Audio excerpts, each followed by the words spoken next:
बिस्मिल्लाहिर्रहमानिर्रहीम। अस्सलाम वालेकुम व्यूवर्स, मैं हूं मोहम्मद नवाज़ एडवोकेट और आज मैं आपकी खिदमत में हाजिर हुआ हूं चेक के मामले को लेके। अगर आप किसी को कोई चेक देते हैं और वो डिसऑनर हो जाता है, यानी कि बैंक में कैश नहीं होता, तो आपके पास क्या रेमेडी है? आप किस तरह से उस बंदे को सज़ा दिलवा सकते हैं, कितनी देर की सज़ा दिलवा सकते हैं और इसके साथ साथ अपने पैसे किस तरह से रिकवर कर सकते हैं, जो कि मेन मसला है।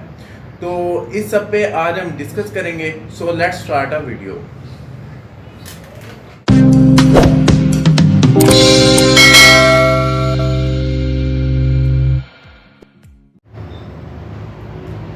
जी व्यूअर्स, जैसा कि मैंने आपको इंट्रो में बताया है कि चेक के मतलब आज हम डिस्कस करेंगे।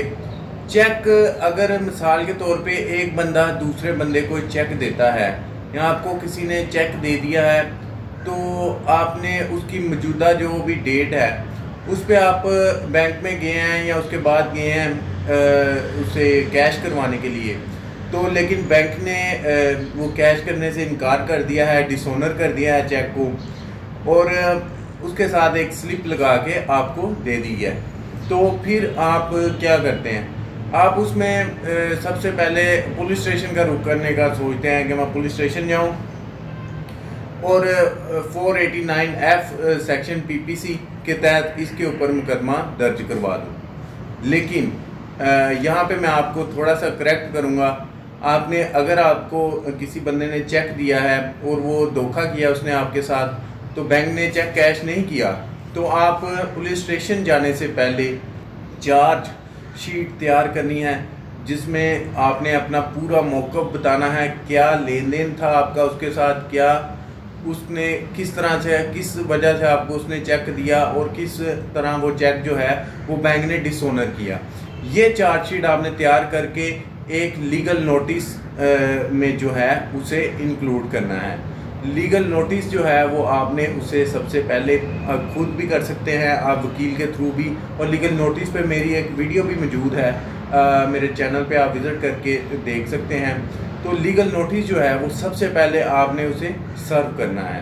उसे जब आप लीगल नोटिस दे देंगे, उसमें आप उसे 30 दिन का, 7 दिन का टाइम दे सकते हैं, जितना भी आपको मुनासिब आप समझते हैं। लेकिन नॉर्मली जो इसमें होता है वो 7 दिन का टाइम ही दिया जाता है।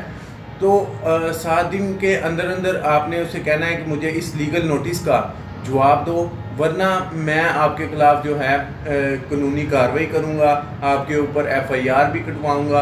और उसके साथ साथ जो कि आपने FIR में के साथ साथ पैसे रिकवर करने के लिए जो है वो एक अलहदा मुकदमा करना पड़ेगा, उस पर भी मैं आता हूँ। लेकिन आपने ये लीगल नोटिस में ये सारी बातें लिख के उसे जो है वो सेंड कर देनी है बाय जो है इसमें पोस्ट ऑफिस के थ्रू भी आप कर सकते हैं, IDTCS की कुरियर के ज़रिए आपने उसे भेज देना है। उसकी एक कॉपी आपने अपने पास रख लेनी है। अब लीगल नोटिस भेजने का आपको फ़ायदा क्या होगा? जो फ़ायदा है लीगल नोटिस का वो यही है कि कल को अगर वो आपका बंदा आता है, वो कहता है कोर्ट में आगे कहता है कि नहीं मेरा चेक तो गिर गया था, ये फ़लाँ जगह पे मैंने रखा था, इस बंदे ने जालसाजी से ले लिया। हालांकि ये उस आर्गूमेंट में कोई इतना वजन नहीं है, लेकिन वो इस तरह की बात कह सकता है। लेकिन जो आप लीगल नोटिस उसे भेजा होगा, आपने बाय डाक भेजा होगा, उसके आपने रसीद वगैरह सब कुछ जब आप कोर्ट में देंगे, लीगल नोटिस अपना कोर्ट में देंगे, तो वो जो है बहुत ज़्यादा हद तक आपके केस को मजबूत करेगा। उसमें वो साबित करेगा इस चीज़ को कि इन लेन देन में, इन मामलात में ये चेक दिया गया था और जो कि बैंक से डिसऑनर हो गया है। फिर उसके बाद आपने उसे जो आपने ये 489F का, उसके ऊपर अगर आप FIR कटवाते हैं जिसने आपको चेक दिया है, तो FIR में आप उससे, इस FIR में जो चेक के ऊपर काटी जाती है 489F PPC के तहत, इसमें आप अपना कैश रिकवर नहीं करवा सकते। ये कैश रिकवरी का जो है वो मुकदमा नहीं है, ये एक बंदे की मेलाफाइडी है।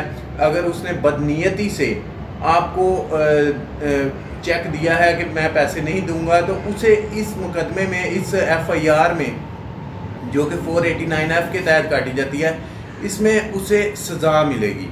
जो कि 3 साल तक की सज़ा उसे हो सकती है। और ये नॉट बेलेबल ऑफेंस है, लेकिन ये सम कंडीशंस में ये इसकी बेल भी हो जाती है।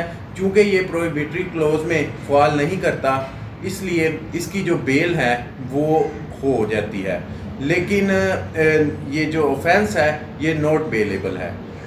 लेकिन ये केस टू केस जो है ये इसमें देखा जाता है कि आया ये इस केस में बेल हो सकती है या इस केस में कोई कंडीशंस ऐसी बनती हैं या नहीं बनती। तो इसमें जो है सम केसेस में बेल रिफ्यूज़ भी हो जाती है और सम में बेल हो भी जाती है। लेकिन इसमें अब पैसे रिकवर कैसे करने हमने? अब उसे सज़ा तो हमने दिलवा दी, इसमें 3 साल तक की उसे सज़ा हो सकती है उस बंदे को। लेकिन पैसे रिकवर करने का क्या तरीकाकार है? पैसे रिकवर करने के लिए जो है इसमें हाई कोर्ट ने इसमें क्लियर हाई कोर्ट की डायरेक्शंस हैं, इसकी जजमेंट हैं, जिसमें उसने बताया है कि अगर तो रकम जो है वो आपकी 30 लाख रुपए से कम है, 30 लाख रुपए से कम है, तो फिर आप जो है सीनियर सिविल जज के पास, सिविल कोर्ट में और इवन सेशन कोर्ट में केस जो है वो अपना दायर कर सकते हैं, केस कर सकते हैं। लेकिन अगर 30 लाख से अबव की रकम है चेक के ऊपर, तो आपको जो है हाई कोर्ट से ही रुजू करना पड़ेगा अपने पैसों की रिकवरी के लिए। तो ये बात आपको क्लियर हो गई है कि अगर 30 लाख से ऊपर की रकम होगी तो आप हाई कोर्ट में ही केस करेंगे चेक का पैसों की रिकवरी के लिए। और जो ये दूसरा आपने FIR कटवाई होगी 489F के तहत, वो जो है वो अपनी जगह पे क्रिमिनल कोर्ट में केस चलता रहेगा। ये दोनों केसेस जो हैं वो अपनी अपनी जगह पे चलते रहेंगे, लेकिन चूंकि इनका मुद्दा एक ही होगा और जो है मामला पार्टीज़ भी एक ही होंगी, तो आमतौर पे ऐसा होता है कि एक केस चल रहा हो तो दूसरा केस जो है वो आप नहीं चल सकता किसी भी दूसरी कोर्ट में सेम पार्टीज़ के दरमियान सेम मुद्दे के ऊपर। तो लेकिन ये चेक के केस में जो है ये डिफरेंस है, ये दोनों जो केसेस हैं सिमल्टेनियसली ये चल सकते हैं। अपने एक सिविल कोर्ट में चल सकता है रिकवरी का दावा, और दूसरा जो है वो क्रिमिनल कोर्ट में चल सकता है। तो कौन सा कानून है जो कि हमें इस चीज़ की के लिए एम्पावर करता है कि हम अपने पैसों की रिकवरी का जो है वो अलहदा से दावा कर सकते हैं? वो है ऑर्डर 37 रूल 1 और 2 CPC, सिविल प्रोसीजर कोड का ऑर्डर 37 जो है वो इसके मतलब मुकम्मल डिटेल्स हमें बताता है। और इसी के मतलब ही हाई कोर्ट की जजमेंट है जिसके बारे में आपको बता चुका हूँ कि अगर 30 लाख से ऊपर की रकम होगी तो हाई कोर्ट में केस चलेगा, अदरवाइज सिविल कोर्ट में भी चल सकता है, सेशन कोर्ट में भी चल सकता है। और जब सेक्शन 489F के तहत उस बंदे को सज़ा होगी तो उसके साथ कोर्ट की डिस्क्रिशन है, मर्जी है कि वो केस की नवीयत को देखते हुए जितना चाहे उस बंदे को जो है फ़ाइन भी कर सकती है। लेकिन ये जो फ़ाइन होगा ये आपकी जो रकम आपने उससे रिकवर करनी है वो उससे लैदा होगा, इसका उससे कोई ताल्लुक नहीं है, ये लैदा से आपको मिलेगा या कोर्ट जितना चाहे उसे फ़ाइन कर सकती है। तो सम केसेस में इसमें जब बेल हो जाती है, जैसा कि मैंने आपको बताया कि कुछ केसेस में बेल हो जाती है, तो बेल की कैंसलेशन भी आप मूव कर सकते हैं, बेल को कैंसिल भी करवा सकते हैं कोर्ट के ज़रिए से। मैं अब अगर आपका किसी किस्म का कोई सवाल है तो आप मुझसे कमेंट सेक्शन में पूछ सकते हैं। आप मुझसे पर्सनली रब्ता करना चाहें तो इंस्टा की ID डिस्क्रिप्शन में मौजूद है, आप मुझसे इंस्टा पे रब्ता कर सकते हैं। दुआ में याद रखिएगा। अल्लाह हाफिज़।